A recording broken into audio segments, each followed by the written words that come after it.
کسی کو مذاق میں کافر کہنا، کیا کسی انسان کو مذاق میں منافق، کافر یا مشرک کہنے سے وہ آدمی خود کافر اور مشرک ہو جاتا ہے؟ حدیث میں آتا ہے جو کسی دوسرے شخص کو کافر کہتا ہے تو وہ اسی کی طرف لوٹ آتا ہے اگر وہ کافر نہ ہو۔ تو ظاہر ہے یہ سنجیدگی سے آپ جب کسی کو کافر کہتے ہیں تو اس کے بارے میں ہے، لیکن مذاق میں کافر کہنا بھی بہت سخت گناہ ہے، حرام ہے، کیونکہ یہ ایسا لفظ نہیں ہے جس میں مذاق جائز ہو، بہت سیریس لفظ ہے۔ جیسے کسی کو زانی کہہ دیں، بدکار کہہ دیں تو اس کو غصہ نہیں آئے گا کہ چاہے مذاق میں کہا ہو آپ نے، تو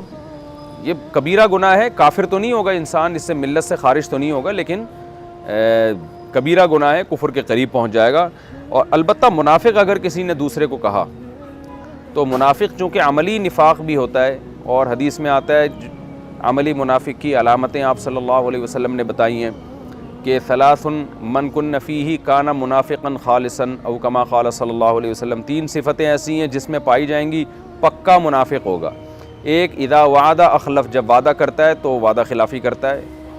یعنی اس کے دل میں پہلے سے ہی ہوتا ہے کہ میں نے وعدہ پورا نہیں کرنا، جھوٹ بول رہا ہوتا ہے۔ وَإِذَا حَدَّثَ كَذَبَ، جب بات کرتا ہے تو جھوٹ بولتا ہے۔ اور وَإِذَا اؤْتُمِنَ خَانَ، اور امانت دی جائے تو خیانت کرتا ہے۔ اور بعض حدیثوں میں آتا ہے 4 علامتیں منافق کی، اور اربع من کن فیہ کان منافقا خالصا، اور چوتھی علامت کہ جب کسی سے جھگڑا کرتا ہے تو گالم گلوچ پہ آ جاتا ہے۔ تو اس طرح کا منافق جس کو عملی منافق کہتے ہیں، یہ تو مسلمانوں میں ہول سیل کے حساب سے پائے جاتے ہیں۔ ایسا منافق کسی کو کہہ دیا تو اگر واقعی سچ کہا ہے اور کوئی حکمت اور مصلحت بھی ہے کہنے میں، پھر تو کچھ بھی نہیں ہوگا، اور اگر جھوٹ کہا ہے تو گناہ گار ہوگا، اور اگر کہا تو سچ ہے لیکن کوئی حکمت نہیں ہے تو بھی فتنہ پھیلانے کی وجہ سے گناہ گار ہوگا، کیونکہ ایویں ہی کسی کو مخصوص شخص کو کہہ دینا منافق ہے تو اس سے لڑائی جھگڑے بھی ہوتے ہیں، اگلے کی توہین بھی ہوتی ہے، یہ کہنا جائز نہیں ہے۔